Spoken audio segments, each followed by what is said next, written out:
Hello တကယ်ချင်းတော့အခုကျွန်တော် Turkey မှာဖြစ်ပျက်နေတဲ့ video clip လေးကိုနည်းနည်းပြချင်ပါတယ်အရင်ဝန်နဲ့ဖို့ကောင်းပါတယ်ကျွန်တော်တို့လူသားတွေဟာဒီလိုမျိုးခံစားနေရတဲ့ခါမှာကျွန်တော်တို့ကဒီတိုင်းလက်ပိုက်ကြည့်လို့မရပါဘူးအရင်တော့ခံစားပါတယ်ဒါပေမဲ့ကျွန်တော်တို့ကဒီကနေ့ဘာနဲ့မှကူညီလို့မရပါဘူးဒါပေမဲ့ဖျားရှင်ကပဲသူတို့ကိုကူညီမဆပါစေလို့ကျွန်တော်ဆုမွန်တောင်းပါတယ်စိတ်မကောင်းပါဘူး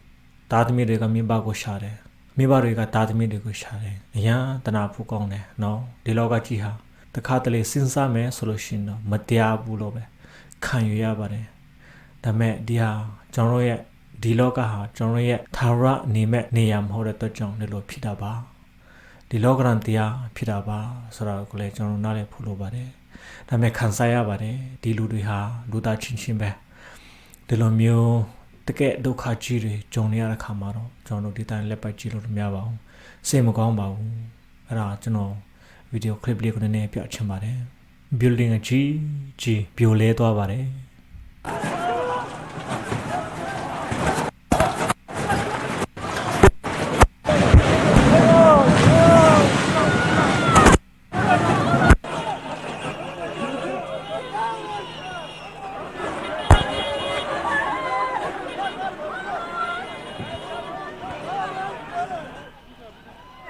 Molozlar aşağı yığıldı. Aramaစိတ်မကောင်းပါဘူးစိတ်မကောင်းပါဘူးဒီဟာလူတွေနေတဲ့အိမ်တွေပါဘာကြောင့်လဲလို့ဖြစ်တယ်လဲဆိုတော့တို့လည်းနားမလဲတို့ကျွန်တော်လည်းနားမလဲပါဘူး kurtarma çalışması yapan ekipler de bu noktada. Evet, bina yıkılıyor şu anda. Bir bina daha yıkıldı. Evet, yan tarafında. Arama kurtarma ekipleri de o noktadan şimdi uzaklaşıyorlar. Bina alıyorlar. Düşmemeleri için. So far the earthquake has killed hundreds of people in the two countries. Thousands were injured and the toll is expected to rise further. Same over there. ကိုကျွန်တော်တို့ဟာဒီအမေရိကမှာလုံခြုံစွာနဲ့နေရတယ်။စားနိုင်တောင်းနိုင်တော့ခွန်ကိုရတယ်။အလုပ်ကိုကောင်းကောင်းလုပ်နိုင်တော့ခွန်ကိုရတယ်။ဒီလိုမျိုးအိမ်တွေမှာလုံခြုံစွာနဲ့ကျွန်တော်နေရတယ်။ခါတလေကျွန်တော်တို့ဟာကျေးဇူးတော်မချီးမွမ်းတတ်ပါ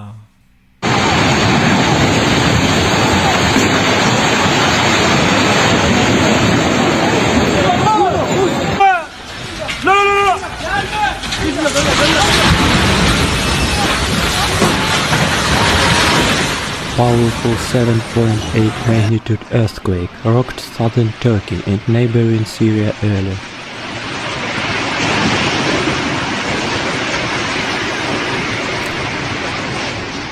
At least 43 aftershocks have occurred with a magnitude of 4.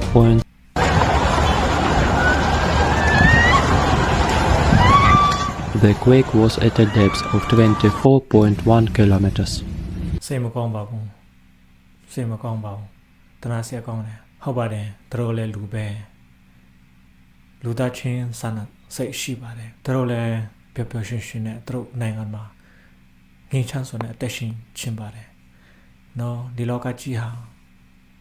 နားလေဖွင့်ရခဲ့တယ်ရုရှားယူကရိန်းလည်းဘယ်သူမှနားမလဲဘူးမြန်မာနိုင်ငံကြီးဟာလည်းနားလေဖွင့်ခဲ့တယ်လို့တာကီဖက်မှာတကယ် catastrophe လို့ခေါ်တဲ့တဘာဝဘေးအန္တရာယ်ပေါ့နော်ရှောင်းလို့မရတဲ့ရတယ်တော့ဖြစ်နေတယ်ကမ္ဘာလောကကြီးဟာငါတို့နားမလဲတော့ပါဘူးချစ်တော်ညီကိုတို့ကျွန်တော်တို့ဟာဖခင်ရဲ့တာသမီးတို့ဖြစ်တယ်ဖခင်ကကျွန်တော်တို့ကတိပေးထားပါတယ်တင်းတို့နဲ့သူကျွန်တော်အမြဲတမ်းနေတယ်လို့တင်းတို့ကိုအမြဲတမ်းကြွယ်ကမဆတယ်လို့ပြောပါတယ်ဖခင်နဲ့ကျွန်တော်ရဲ့အကွယ်ကဖြစ်တယ်ဆိုတာလဲကျွန်တော်ယုံကြည်ဖို့လိုပါတယ်